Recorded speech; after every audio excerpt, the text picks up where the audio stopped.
Adjust your set. I'm Terry Jones, and I'm King Lear. I'm Eric Idle, and I'm Edmund. I'm Michael Palin, and I'm Cordelia. And I'm David Jason, and I am the King of France.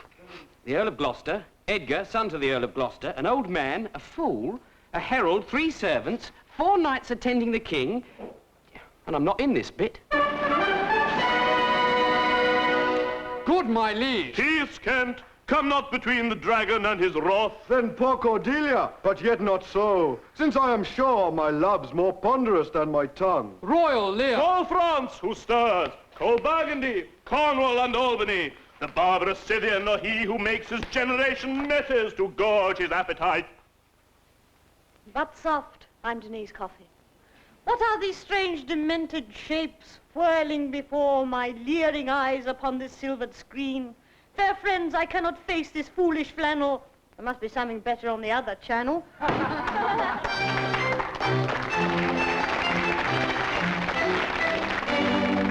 We present number 6 in the series, Musicians at Work. This week, a popular German group, the Erich von 2-3 Players, formerly known as the Erich von 2-3 4.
Morning, sir. Morning.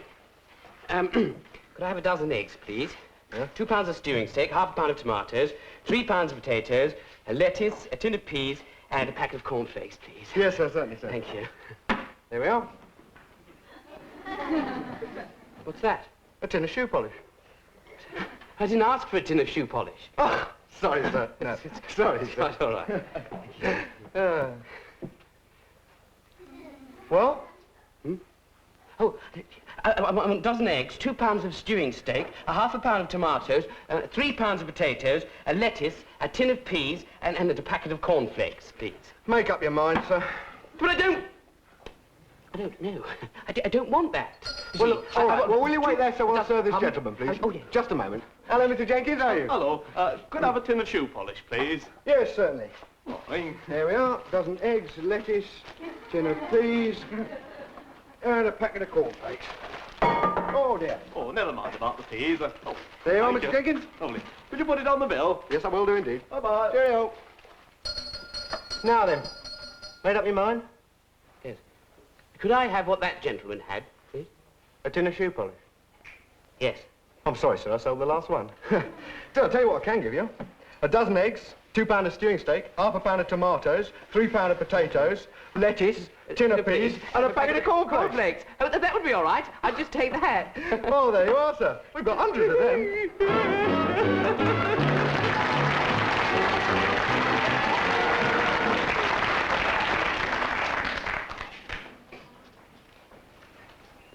Good morning, schools.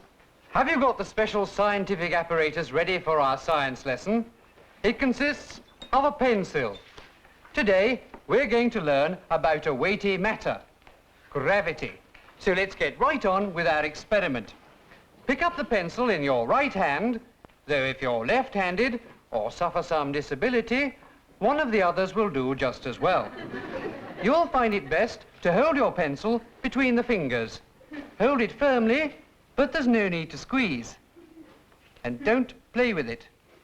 I'm not playing with mine. Right, well, let's pick up our pencils and raise them to an altitude of about 12 inches above the top of the desk, making sure that there's no obstruction underneath. Now, by gently moving your fingers apart, release your hold on the pencil. Did you notice what happened? Your pencil fell. Mine did. Did yours? It should have done. If your pencil refuses to fall, something may be wrong. Perhaps you're not letting go hard enough. Right, well, let's all pick up our pencils a second time and let them fall a second time now, just to get an average. Well, why does your pencil fall? It falls because it is attracted by a force. We scientists call this force gravity. G-R-A-V-Y, gravity. And gravity was invented by a famous scientist called Sir Isaac Newton. Well, that was 300 years ago now, so he'll be dead. But remember, if you do ever forget what gravity is, just pick up your pencil and let it drop. Goodbye.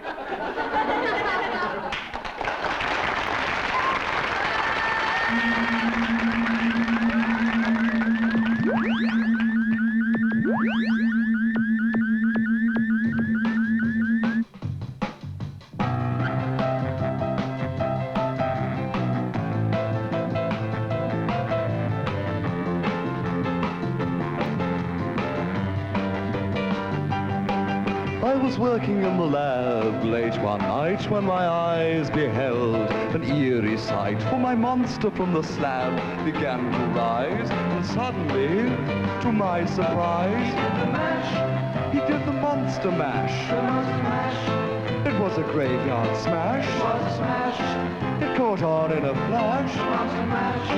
He did the monster mash from my laboratory in the castle east to the master bedroom where the vampires feast. The ghouls all came from their humble abodes to get a jolt from my electrode.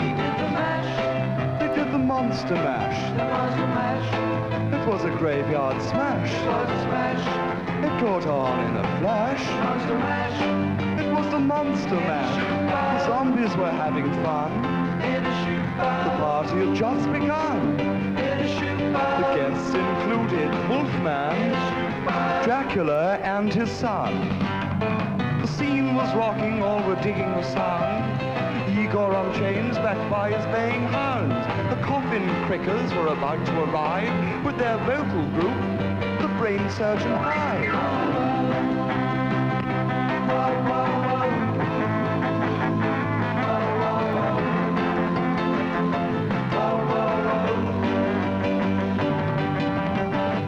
Ladies and gentlemen, the point in the program that's going to give me great personal pleasure, I'm going to introduce you to the electric spoons.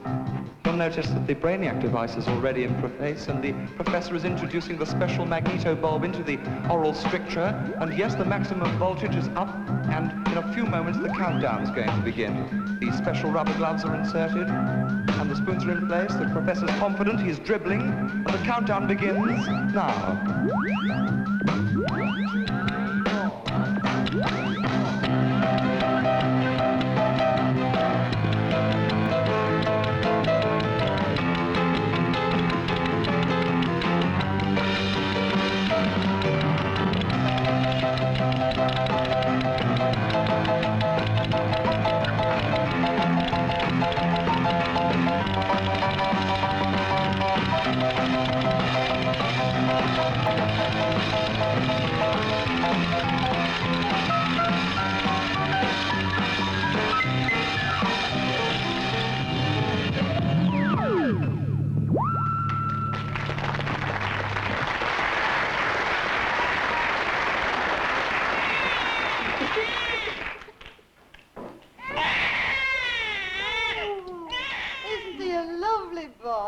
And he looks just like his father. Mr. Thompson? Oh.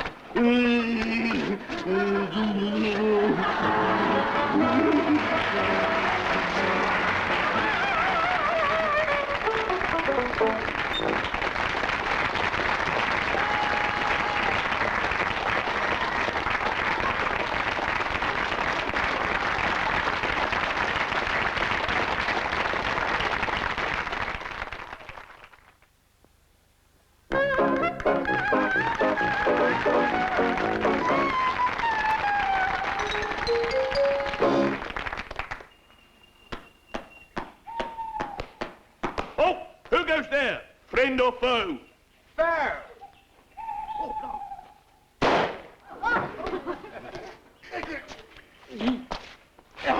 Well done, Foster. Just testing.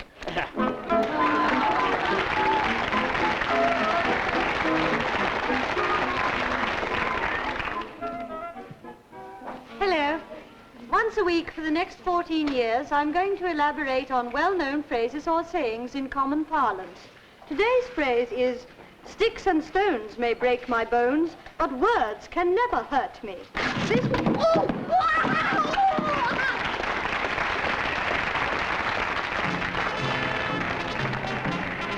In the unceasing war against crime, Scotland Yard uses many devices, and one of these is known as the stool pigeon. The stool pigeon is a dedicated plainclothes policeman who, cleverly disguised, infiltrates the very heart of the criminal underworld by posing as another member of the gang. He is on his own. The stool pigeon must live by his wits. Right. Now look, we'll just go over the plans, okay? Hello, hello, hello. Evening all. Is this Sparker Nifting's pad? Yeah, I'm Sparker Nifter. What do you want? I'm the new gang member, P.C. Walters. P.C. Walters? Peter Charles Walters. Blimey, for a minute I thought he was a copper. Oh, no, sir. Who sent you? The boss sent me. Ah, right. Well, you better come and sit down, because we're just going over the plans. Right, sir. Now.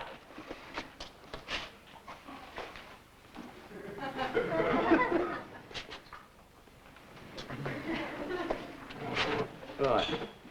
Now, the timing of the raid will go like this. Hey, Magsy. Okay? Oh, all right, Tom, Maisie. Now, listen carefully, because this could be one of the greatest raids.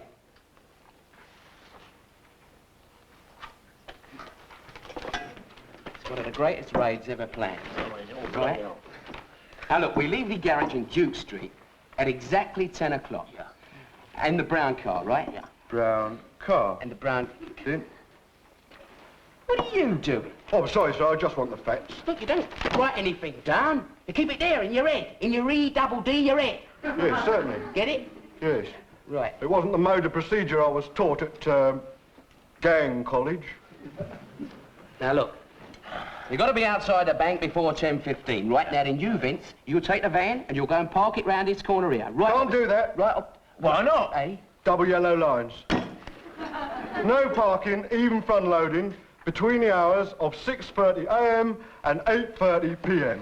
Listen, wise guy. Whose side are you on? I am on the side of the criminal. Right. Now, look. I've timed it right down to the last second. At 10:22, the security van comes up to the back door of the bank. At 10:24 exactly, the safe is blown. Now, that will give us 30 seconds to get from the safe into the getaway car. Gentlemen, that's enough. Eh? I have a nasty surprise for you. I am not a criminal. I am, in fact, a stool pigeon. No. You what? I am a plainclothes police officer in disguise. So am I.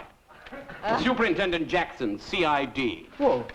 So am I. Sergeant Pepper, Criminal Records. So am I, Police Constable Raymond Francis, Q Division. Policewoman Valerie Foster, C Division. Blimey, we're all coppers. You mean this isn't the very heart of the criminal underworld, where lurk some of Britain's most notorious villains? What are we going to do, Super? Can you blow a safe, Sergeant? Well, actually, I can, you know.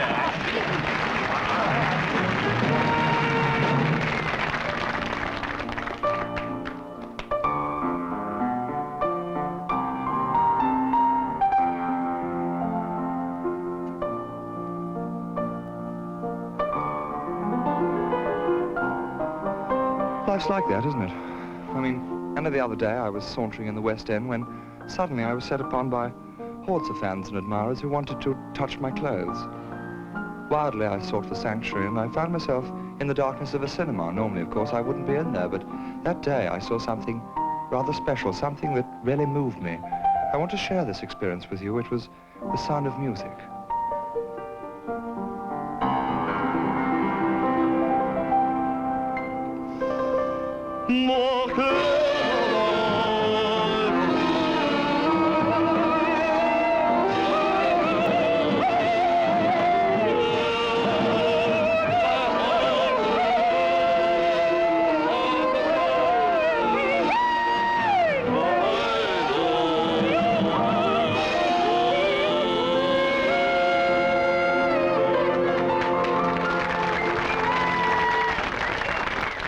I want to tell you something about the film which you are about to see. Tonight, we're going to show you one of the most extraordinary sights ever seen on television screens. Switch it off. Switch it off.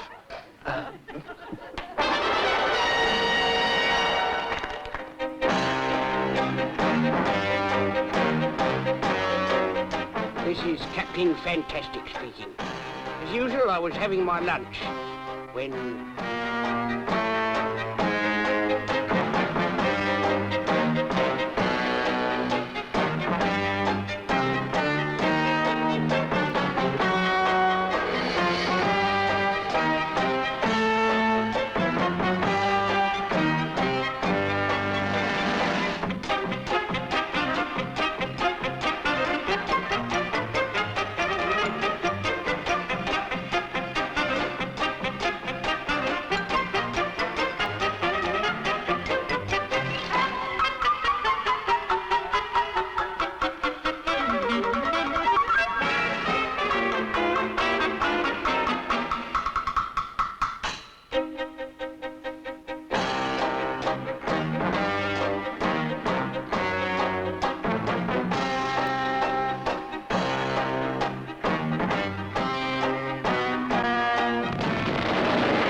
instinct told me that something was wrong. My first job was to contact base.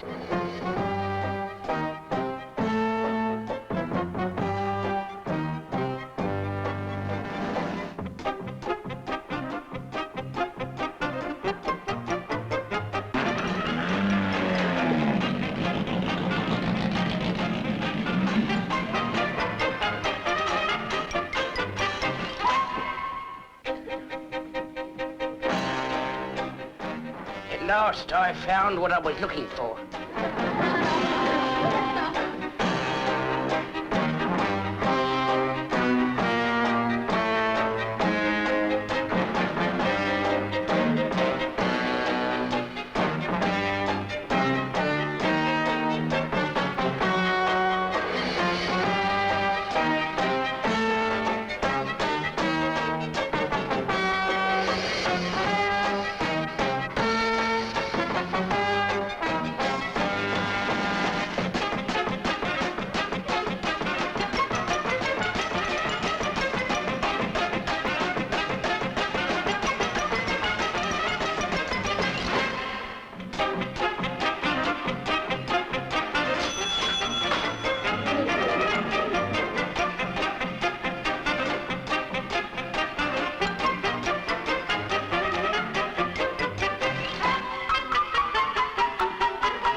Who is the mysterious tree? Who was in the exploding lunchbox? Who was the first man to drink the channel? Will Captain Fantastic survive the horrors of the boating park? See next week's exciting adventure, or don't, as the case may be.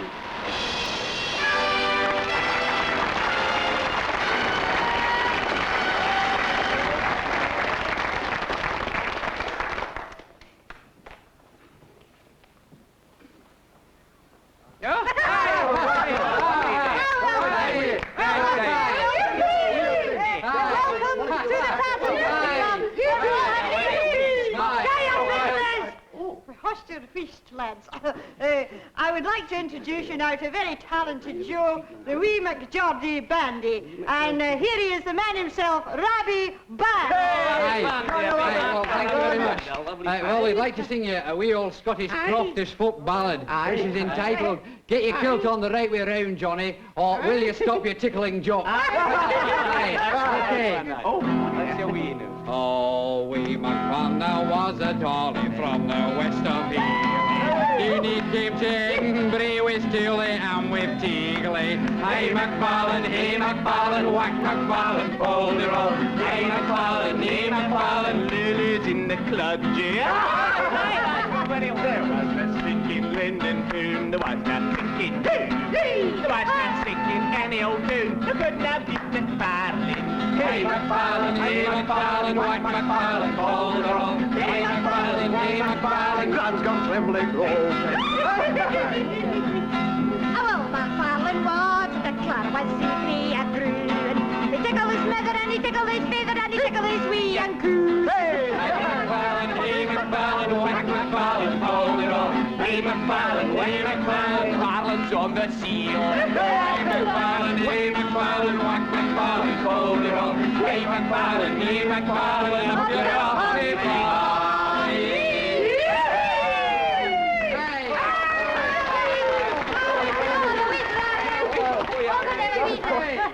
Now, who's for a wee little drink here?